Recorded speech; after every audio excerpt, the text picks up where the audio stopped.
Newton's first law ద్వారా ఉమ్. దీంతో ఇది ముగించేద్దాం. Yes sir.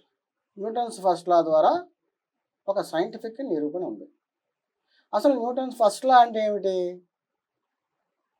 అంటే ఏంటి న్యూటన్స్ ఫస్ట్ లా ఏం చెప్పాడు? ఒక ఆబ్జెక్ట్, మూవబుల్ ఆబ్జెక్ట్ ఉంది, మూవ్ అవుతుంది, దాన్ని ఆపాలంటే శక్తి కావాలి. That is we're applying the brakes. అలాగే ఒక స్టాచ్యూ స్టేట్లో ఉన్నటువంటి ఆబ్జెక్ట్ని మూవ్ చేయాలంటే దానికి ఫోర్స్ని అప్లై చేయాలి. Then only it can be move. అంతే కదా? అంటే ఒక నిశ్చల స్థితిలో ఉండేటువంటి ఆబ్జెక్ట్ని మూవబుల్ తేవాలంటే we have to apply the force. అలాగే మూవబుల్ అవుతున్నటువంటి ఆబ్జెక్ట్ని ఆపాలంటే we have to apply force. అసలు ఆబ్జెక్ట్ అంటే ఏంటి? ఆబ్జెక్ట్ ఎక్కడి నుంచి వచ్చింది? This is the object. So ఇది ఇక్కడ ఎందుకు ఉంది? ఇది ఎందుకు ఉందంటే మీరు ఒక పర్పస్ మీద ఇది ఇక్కడ పెట్టారు. అంటే దీన్ని పెట్టేవాడు ఒకడు ఉన్నాడు కదా అర్థం. Until unless it is lift from someone, అంతవరకు ఇది ఇక్కడే ఉంటుంది. అవునా కాదా? అవును. మళ్ళీ దీన్ని ఎవరో తీసుకెళ్తే ఇది ఇంకో దగ్గరికి వెళ్తుంది. దీని అంతటి ఇది కదిలే శక్తి లేదు. ఆబ్జెక్ట్ ఇది ఇక్కడే ఉన్నది. మీరు కొన్ని సంవత్సరాలు దీన్ని ఇక్కడే అంటే తీయకపోతే ఇది ఇలాగే ఉంటుంది. It is not movable. అది మూవ్ అయ్యే శక్తి దానికి లేదు కదా. ఇప్పుడు చేప నీటిలో నుంచి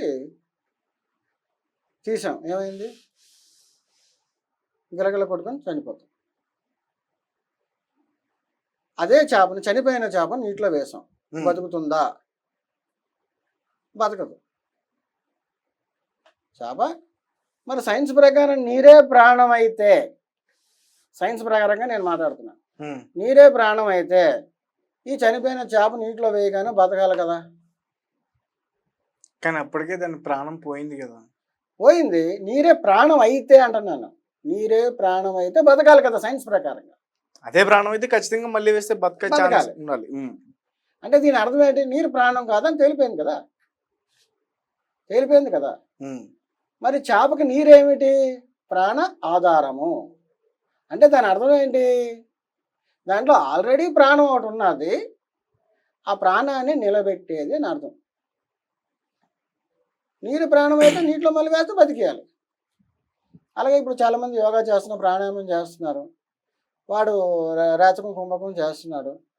వాడికి ఏదో కొంచెం 5 నిమిషాలు నేను ఉంచగలను అనేసి పందెం వేసుకున్నాడు అనుకుందాం. అంటే ఇది ఎగ్జాంపుల్గా తీసుకోవడానికి ఇలా మనం చెప్తున్నాం. ఎందుకంటే కాన్సెప్ట్ని అర్థం చేసుకోవడానికి. Yes sir. పందెం వేసుకున్నారు ఇద్దరు. వీడు 5 నిమిషాలు ఉండలేపాడు, చనిపోయాడు అనుకుందాం. మరి చనిపోయిన వాడి నాసికంలోకి గాలి వెళ్దా? వెళ్తుందిగా. శూన్య ప్రదేశంలో గాలి దూరపడడం సైన్స్లో నేర్చుకున్నాం. వెళ్తుంది. గాలే ప్రాణం అయితే తిరిగి బతకాలి కదా. మరి బతకటం లేదు కదా. అది మన ప్రాక్టికల్గా సత్యం కదా. సత్యమా కాదా? సత్యం. మరి గాలి ఏమిటి? ప్రాణ ఆధారం. అంటే ఆల్రెడీ ప్రాణం అనేది మనలో ఉంటే దాన్ని నిలబెట్టేది. క్లారిటీ వస్తుందా? Yes sir. ఆల్రెడీ ప్రాణం అనేది ఒకటి ఉంటే దాన్ని నిలబెట్టేది. ప్రాణ ఆధారం తప్ప అవి ప్రాణం కాదు. ఆల్రెడీ ప్రాణంలో ఉందన్న సంగతి మనకు తెలుసు. అది ఉన్నది కాబట్టి, ఇది సత్యం కాబట్టి మనం మాట్లాడుతున్నాం. నేను మీతో మాట్లాడుతున్నా, మీరు నాతో మాట్లాడుతున్నారు. అవునా కాదా? అవును సార్. కదా. ఎస్. ఆ ప్రాణం లేకపోతే మనం మాట్లాడలేం. సో ఇది ఉంది. మరి ఇది ఉన్నదంటే దీన్ని పెట్టేవాడు ఒకడు ఉన్నాడు కదా. న్యూటన్స్ ఫస్ట్ లా ద్వారా ఈ బెంచ్ ఇక్కడ ఉన్నదంటే పెట్టేవాడు ఒకడు ఉన్నాడా లేదా? ఉన్నాడా? మరి అలాగే మన దీంట్లో ఇక్కడ ప్రాణం అని ఉన్నదంటే దాన్ని పెట్టేవాడు ఒకడు ఉన్నట్టే లేనట్ట? ఉన్నట్టే. వాడు ఉన్నాడు. భగవంతుడు ఉన్నాడు, మీలోనూ ఉన్నాడు, నాలోనూ ఉన్నాడు, అణువణువున ఉన్నాడు. అణువుని కూడా నియంత్రిస్తున్నాడు వాడే. ఓకే. అంటే ఇది ఒక నేను అంటే భగవంతుడు ముందు కాన్సెప్ట్ అది నిర్ధారణ అయితే కానీ మనం ఆత్మజ్ఞానాన్ని ఇంకా సంపూర్ణంగా తెలుసుకోలేం. ఇందాక మీకు చెప్పాను, అంతర్లీనంగా బోల్డ్ లోపల నడిపిస్తున్నాడు అతను, అన్ని అవయవాలను తనే నడిపిస్తున్నాడు. లేకపోతే లోపల ఎలా నడుస్తున్నాయి? మీకు ఇంకో సైంటిఫిక్ ఇది అక్కడ కూడా ప్రూవ్ చేశాను. ఇప్పుడు మనలోని మీకు ఇప్పుడు అన్నీ అనుకునేది అంతా చెప్పారు, బాగానే ఉంది. అసలు మనలోని ఆత్మ ఎక్కడ ఉంది? కరెక్టే. ఆత్మ ఎక్కడుంది? ఇప్పుడు ఆత్మ ఉందంటున్నారు, మీకు ఎగ్జాంపుల్స్ ఎక్కడ చెప్తున్నారు. ఎక్కడ ఉన్నదో మీకు తెలుసా? ఏ భాగంలో ఉంది సార్? మీకు తెలియదు కదా. తెలీదు. కానీ నేను మీతోనే చెప్పిస్తాను. మీరే చెప్తారు ఎక్కడ ఉందో. చెప్పడమే కాదు, చూపిస్తారు. ఓకే, చూపించండి. ఒక పెన్ తీసుకురా. పెన్ పెన్ను నేను ఇస్తాను సార్. ఈ ప్రయోగం నేను సభలో చేశాను. ఓకే. ఇది మీ పెన్ను, ఇది మీ పెన్ను. మీరు పారేసుకున్నారు, పడిపోయింది అనుకోవచ్చు. నాకు దొరికింది, ఇది నాకు దొరికింది. నేను ఇప్పుడు ఏమన్నాను, ఈ పెన్ ఎవరిది అని అడిగాను. మీరేమంటారు? నాది అంట. నాది అంటారు. నేనేమన్నాను, మళ్ళీ క్వశ్చన్ వేసాను, నాది అంటే ఎవరు అన్నాను. నాది అంటే నాదేనే అర్థం సార్. అంటే ఇంక నేను మళ్ళీ అలా క్వశ్చన్ వేసాను.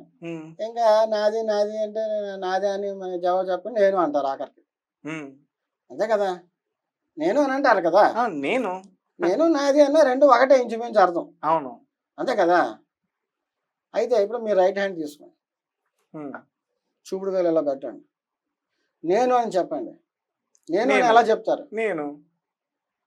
జాగ్రత్త చూడగా, నేనేం చెప్పాను ముందు? నేనేం చెప్పాను? ఆత్మ ఎక్కడ ఉన్నదో తెలియని వాళ్ళ చేత చెప్పిస్తాను అన్నాను. మీ చెయ్యి ఆటోమేటిక్ ఇక్కడికి వెళ్తుంది.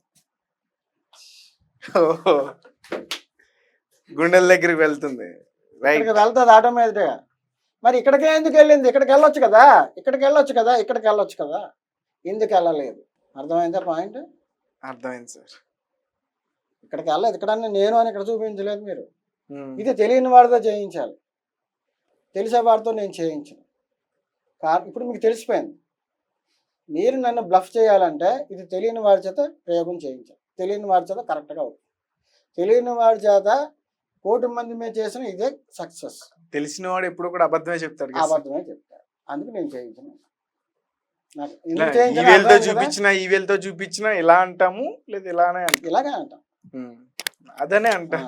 అయితే కరెక్ట్ ప్లేస్ ఇదన్నమాట, రైట్ సైడ్. ఇక్కడ హృదయ కుహరము దాని పేరు. ఓకే, హృదయ కుహరములో ఉంది. ఇక్కడ లెఫ్ట్ సైడ్ మనకి గుండె ఉంటుందని మనం చదువుకున్నావా లేదా? అవును. దిస్ ఆత్మ gives the energy to run the గుండె. అర్థమవుతుందా? గుండె అందుకే దగ్గర ఉంది. ఓకే, గుండె దగ్గరే అక్కడ ఉన్నాడు అతను. అంటే గుండె ఇక్కడ ఉంది, అతను ఇక్కడ ఉన్నాడు, దగ్గరలో ఉన్నాడు. ఏం చేస్తుంది గుండె? అతని చైతన్య శక్తితోనే గుండె కొట్టుకుంటుంది. 24/7 ఇట్ ఈస్ వర్కింగ్. 24/7 ప్రాణం వర్కింగ్ కదా. కానీ మనసు ఎక్కువ వర్క్ చేస్తుంది, బట్ సమ్ టైమ్స్ గాఢ నిద్రలోకి వెళ్ళిపోతుంది, దాని వర్కింగ్ లేదు. ఇంకా అర్థమవుతుంది కదా. ఇంత ఉంది. ఇదంతా మన వేదంలో చెప్పబడింది. సో వేదం మనం చదవము, గ్రంథాలు మనం చదవము, తెలుసుకోము, ఎన్నో ప్రశ్నలు వేస్తూ ఉంటాం. అంటే అవును. దీనివల్ల అసలు మనిషి పరిపూర్ణ స్వామి ఇతను రమణ మహర్షి గారు, అసలు నువ్వు నన్ను తెలుసుకోవయ్యా, అసలు నువ్వంటే ఏంటో అప్పుడు ఆటోమేటిక్గా నీకు భగవంతుడు అర్థమవుతాడు. ఇప్పుడు నువ్వు నీలో ఏటన్నా తెలుస్తుంటే అర్థమైపోయిందే లేదా? నేను ఎవరనేది నాకు తెలిస్తే భగవంతుడు ఎవరనేది నాకు అర్థమవుతుంది. ఇంకా బోల్డ్ ఉంది నాలెడ్జ్. ఇంకా అతను ఏం చేస్తాడో లోన అన్నీ ఇందాక చెప్పాను కదా, అన్నిటికీ నీళ్ళే వేస్తున్నామండి. చెరుకులో మరి తీగాను ఎలాగొచ్చింది, మిరపలో కారం ఎలాగొచ్చింది, ఆ చింతపండుకి పులుపు ఎలాగొచ్చింది, డిఫరెంట్ టేస్ట్స్. ఉసురులో వగర ఎలాగొచ్చింది, అంతే కదా. సార్, అంతర్లీనంగా లోపల నడిపిస్తున్నాడు. ఆ కార్యం ఎవరి వల్ల కాదు. ఎవరి వల్ల కాదు కాబట్టి ఆయన నడిపిస్తున్నాడు. నీకు ఎంతవరకు తెలుసు అంటే నీళ్ళు వేయడం వరకే తెలుసు, దున్నడం వరకే తెలుసు, విత్తనాలు వేయడం వరకే తెలుసు. ఆ విత్తనంలో ఇదే టేస్ట్ రావాలనేది మనకు తెలియదు. రైట్. సో చాలా చక్కటి సరైనటువంటి వివరణ మాకు ఇచ్చారు సార్, చాలా ఉపయోగపడుతుంది. సో ఇప్పుడు మీరు చెప్పిన వాటి నుంచి నేను చాలా విషయాలు కూడా నేర్చుకున్నా. మీరే చెప్తున్నారు ఇంకా నేర్చుకోవాల్సింది చాలా ఉంటుందని. సో ఖచ్చితంగా అది కూడా మరొక ఇంటర్వ్యూలో ఖచ్చితంగా దాన్ని కూడా మా వ్యూవర్స్కి తెలియపరిచేలాగా మనం ముందుకెళ్దామని చెప్పేసి నేను మనస్ఫూర్తిగా కూడా. అలాగే ఈ మంత్రం మీద అంటే నేను జనాల్లోకి ఇవ్వాలనుకునేటువంటిది నెక్స్ట్ మంత్రం. అసలు మంత్రం పనిచేస్తుందా లేదా, మంత్రాలకు చింతకాయలు రాలుతాయా అని చాలా మంది క్వశ్చన్లు వేస్తూ ఉన్నారు. అవును, ఎప్పటి నుంచో ఉంటుంది అది. మంత్రాలకి చింతకాయలు రావడం కాదు, చింతలే రాలుతాయి. ఓకే, చింతలే రాలుతాయి. అందులో నో డౌట్. అది ఎలా అనేది వచ్చే ఇంటర్వ్యూలో ప్రూఫే, వచ్చే ఇంటర్వ్యూలో ఖచ్చితంగా నిరూపిస్తాం. నిరూపిస్తాం. ఇప్పుడు నేను చెప్పిన దాంట్లో మీకు ఒక సైంటిఫిక్ విజనే కదా ఉంది. Yes sir. ఎక్కడ నేను ఏదో పురాణాలు ఇది అది తీసుకోలేదు. ఒక సైంటిఫిక్ అప్రోచ్తోనే అన్నిటికీ ముందుకెళ్ళాను. అణువులు పరమాణువులు వాటితోనే వెళ్ళాను. అది మీకు అర్థం అతను ఏం చేస్తున్నాడు లోపల అనేటువంటిది మీ కరెంట్ ఉదాహరణ ఇచ్చాను. ఇప్పుడు నాగేశ్వరరావు ఎలాగున్నాడు అంటే మనకు ఎవరికి తెలియదు అనుకుందాం. ఫర్ ఎగ్జాంపుల్ మీ వీధిలో ఒక కుర్రను చూపించి నాగేశ్వరరావు ఎలాగ ఉంటాడని చెప్తాం. అలాగా మీకు అంటే భగవంతుడు ఎలాగ ఉండాలంటే మనకి ఇక్కడ దొరికేది ఒక ఈ విద్యుత్ శక్తి. ఇప్పుడు బల్బు పాడవుతుంది కానీ విద్యుత్ శక్తి పాడవుతుందా? ఎన్నో బల్బులు పోతూ ఉంటాయి, ఎన్నో ఫ్యాన్లు పాడవుతుంటాయి. కరెంట్ ఎప్పుడు 1000 సంవత్సరాలైనా అలాగే ఉంటుంది, 100 సంవత్సరాలైనా అలాగే ఉంటుంది. అది ఎప్పుడు పాడవు. ఆత్మ అంతే, అది ఎప్పుడు పాడవు. రైట్. చాలా చక్కటి వివరణ సార్. మా అందరికి కూడా చాలా మందికి ఇంటర్వ్యూ ఉపయోగపడుతుందని నేను చెప్పేసి అనుకుంటున్నా. థ్యాంక్ యూ సో మచ్ అండి. నమస్తే. రైట్. సో గైస్ చూసారు కదా, నేను ఏదైతే అడిగానో ఆ ప్రశ్నకు సైంటిఫిక్ రీజన్స్తో నేను చెప్తాను. నేనేమో మూఢనమ్మకాలుగా ఏమేమో తీసుకుని బలంగా అలా చెప్పను అంటూ కూడా ఫస్ట్ ఆయన చెప్పారు. సో ఆయన చెప్పిన ఎగ్జాంపుల్స్ అన్నీ కూడా చాలా అద్భుతంగా ఉన్నాయి. ఈ ఇంటర్వ్యూని ఖచ్చితంగా మీరు చూడండి, వీలైనంత వరకు మీ ఫ్రెండ్స్కి షేర్ చేయండి. అలాగే ఆయన చెప్పిన వాటి నుంచి మీకు ఏమైనా డౌట్స్ ఉంటే ఖచ్చితంగా మాకు కింద కామెంట్ రూపంలో తెలియపరచండి. ఆ కామెంట్స్ని తీసుకుని మరొకసారి నేను ఆయన ఇంటర్వ్యూ చేసే ప్రయత్నం చేస్తాను.